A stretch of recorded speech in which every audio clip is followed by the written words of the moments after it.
ইয়া মহিলা, মা, বোন, চাচা, চাচি, নামাজ ছাড়া মানুষ মুসলমান থাকে না। ওয়াল্লাহি আমি বলছি না কোথায় বাঁধবেন, তর্ক পরে। আমি বলছি আপনি নামাজটা স্টার্ট করেন। আমি বলছি না যে তারা ওই 20 রাকাত পড়বেন না 8 রাকাত পড়বেন। আমি বলছি যে আপনি পড়েন, 2 রাকাত হইলেও পড়েন। আমি বলছি যে আপনি ঈশান নামাজ 15 রাকাত দরকার নেই, আপনি শুধু 4 পড়েন। আমি কি বলছি সুন্নত বাদ দিতে? আমি বলছি যে তুমি পড়ছো না, শোনো, ভয় পেও না, ঈশান নামাজ 15 রাকাত তোমার উপরে ফরজ নয়। আমি তোমাকে না করছি না 15 রাকাত পড়তে। আমি বলছি যে তুমি নামাজই পড়ো না, 4 পড়ো। এই 4 রাকাত ঈশা না পড়লে তুমি মুসলিম নও। 3 রাকাত মাগরিব না পড়লে তুমি মুসলিম নও। 4 রাকাত আসর না পড়লে তুমি মুসলিম নও। দেখো আমাকে দোষ দিও না, বুখারী খোলো, সালাত অধ্যায়ে যাও, আযান অধ্যায়ে যাও। আল্লাহর নবী বলেছে তারা ওরা কাফির, ওরা মুশরিক, ওদের আর আমি মুহাম্মদুর রাসূলুল্লাহ সাল্লাল্লাহু আলাইহি ওয়াসাল্লামের উম্মতের মধ্যে পার্থক্য হচ্ছে নামাজ। ও সাহাবা, ও উম্মত, তুমি চিনবা মুহাম্মদের উম্মতকে সাল্লাল্লাহু। ও আমার উম্মত, তুমি কি আমার উম্মতকে চিনতে চাও? শোনো, তারা যারা আমার উম্মত না, আর এরা যারা আমার উম্মত। ওটা আমার উম্মত যারা নামাজ পড়ে না, আমার উম্মত। তুমি আল্লাহর নবীর উম্মত ছাড়া কিভাবে মুসলমান হবা? তোমাকে আমি বলি নামাজটা ছাড়ি প্লিজ। তুমি যে যে অপরাধে লিপ্ত আছো ছেড়ে দাও, চেষ্টা করো, কিন্তু নামাজটাকে তুমি এখন থেকে করবা। তোমার ফজর মিস হওয়া চাই না। তুমি যদি সারা জীবন নামাজ না পড়ো আমার যায় আসে না। তুমি যদি সারা জীবন নামাজ পড়ো আমার কিছু লাভ আছে। তুমি নামাজ পড়লে নাকি আমি আমার লাভে কথা বলছি। শোনো, তুমি নামাজ না পড়লেও আমার লাভ আছে। কি? ইন্নামাল আমালু বিন্নিয়া। আমি নেকির উদ্দেশ্যে কথা বলছি, আমার নেকি হয়ে যাবে। কে ঠেকাবে? তুমি তো আর আল্লাহকে ঠেকাইতে পারবা না। তুমি নিজেকে না নামাজ থেকে বিরত রাখতে পারবা, আল্লাহ যদি নেকি দিয়ে ঠেকাইতে পারবা? তাহলে আমরা সবাই মিলে বলি আল্লাহর দিকে তাকিয়ে শেভ করিয়েন না। দেখেন, এটা অনেক কিছু না, এমন না যে শেভ করলে আপনি একেবারে কাফের হয়ে গেছেন, মুশরিক হয়ে গেছেন, এমন না। লজ্জা থাকা উচিত। কিভাবে কাটতেছেন? কিভাবে? মহিলার ওঠে না, আপনার ওঠে, কেমনে কাটতেছেন? গলা কেটে দিবেন? কাটবেন না কেন? এটা হারাম। এটা কাটাও তো হারাম।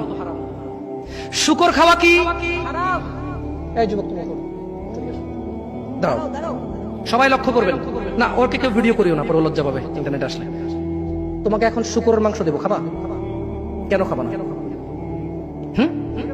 জোর বলো। আপনি শুকরের মাংস খাবেন? আপনি কুকুরের মাংস খাবেন? কেন খাবেন না? কেন? কেমন হারাম? শুকরের মাংস খাওয়া কি হারাম? এই এখানে তাহলে আর বলছি না, কেউ কি রাজি হবে তার বোনের সাথে জানা করতে? কেন? কেন? কেন? কেন? তো নামাজ না পড়া কি? শুকরের মাংস খাচ্ছ না হারাম দেখে নামাজ ছেড়ে দিচ্ছ, তো সেটা তো হারাম। তার মানে তোমার যদি স্বাদ লাগতো আর তোমার বাপ মা যদি শুকরের মাংস খাইতে, তুমিও খাইতা, হারাম আর বাস্তা। তোমার বাপ নামাজ পড়ে না যুবক, তাই তুমি নামাজ পড়ো না। তোমার বাপে ভাত খায় তাই তুমি ভাত খাও। পাকিস্তানের রুটি খায় তাই ওরা রুটি খায়। চাইনিজরা এইভাবে লাঠি দিয়ে খায়, ওরা লাঠি দিয়ে খায়। শোনো, তুমি বলতে চাচ্ছ তুমি শুকর খাও না কারণ এটা হারাম, তুমি মিথ্যু। তুমি একটা চরম মিথ্যাবাদী, ধোঁকাবাজ। তুমি বলছো তুমি শুকর খাও না, এটা হারাম না? তো তাহলে তুমি নামাজ না পড়ো তো হারাম, তা তুমি কেমনে ছেড়ে দিচ্ছ? এই যুবক, তোমাকে যদি বলে ন্যাংটা হয়ে হাঁটো, হাঁটবা? কেন? কেন? কেন? ন্যাংটা হয়ে কেন হাঁটবা না? কি নোংরা কাজ? নামাজ পড়ো না, তোমার শরম লাগে না? শুকরের মদ কি রাস্তায় হেঁটে মদ খেতে পারবে? কার সাহস আছে? এখানে সাহসের অভাব নেই, বাপরে বাপ। এই কথা বলে আবার কারো সাহস জায়গায় দিতে চাই না, তবে অনেকেই চাইবে না। অনেকেই কেন? শরম। কেন? কারণ কেউ যদি রাস্তা দিয়ে হেঁটে হেঁটে মদ খায়, ওর সাথে কেউ মেয়ে বিয়ে দিবে? কেউ? আপনি রাজি হবেন রাস্তায় ভাবে মদের বটল নিয়ে হাতে হাতে মদ খায়, এর কাছে মেয়ে বিয়ে দিবেন? কেন? এটা নির্লজ্জ লোক মদ হেঁটে হেঁটে খায় ওপেনে। এই ছেলেটাই কিন্তু ওপেনে নামাজ পড়ে না, আপনি মেয়ে বিয়ে দিচ্ছেন। আপনি নাকি ধার্মিক? হ্যাঁ, চিটিং মেশিন। আমি আপনাকে বদনাম করতে আসিনি, কিন্তু আপনি মিথ্যুক, এটা বুঝে নেন তো। আচ্ছা, আপনাকে মিথ্যুক বলার পর আমার কতটুকু লাভ হলো? 2-4 লাখ টাকা যাবে ঢুকেছে, ঠিক না? আমেরিকা থেকে আসতেছে না। আমি আপনাকে মিথ্যুক বলে লাভ নাই, আমি আপনাকে মিথ্যুক বলতে আসি নাই। তবে আমি আপনাকে বলি আল্লাহ ক্ষমাশীল, ক্ষমাকারী, ঠিক আছে? আপনি সত্য দাবিদার হবেন। একটা ছেলে প্রকাশ্যে মদ খেলে আপনি তার সাথে মেয়ে বিয়ে দেন না। একটা ছেলে প্রকাশ্যে নামাজ আদায় করে না। আল্লাহর কসম, এই পৃথিবীতে যত মদ আছে সবাই যদি একজনে খেয়ে ফেলে, সে কাফের হবে না। কি হবে না? কিন্তু এক ওয়াক্ত নামাজ ছেড়ে দিলে কাফের। ঠিক। আপনার কাছে মদ খাওয়াটা আমি কি মদ খাওয়াকে ছোট করে দেখতেছি তার মানে না? এখন কিছু লোক বলে জামশেদ ভাই বলছেন নামাজ না পড়া অনেক বড় অপরাধ, আরে মদ খা তুই, পুরো পৃথিবী সব খেয়ালা কিছু না। আমি মনে হয় এটা বলছি, ঠিক না? না এরকম বুঝে ভাই, বুঝে এরকম অনেকে আছে বুঝে, এটা বুঝিয়েন না, আমি উদাহরণ দিয়েছি। শরম করুন। আপনি বাপের সামনে সিগারেট খেতে লজ্জা করে, বাপের সামনে বেনামাজি থাকতে লজ্জা করে না।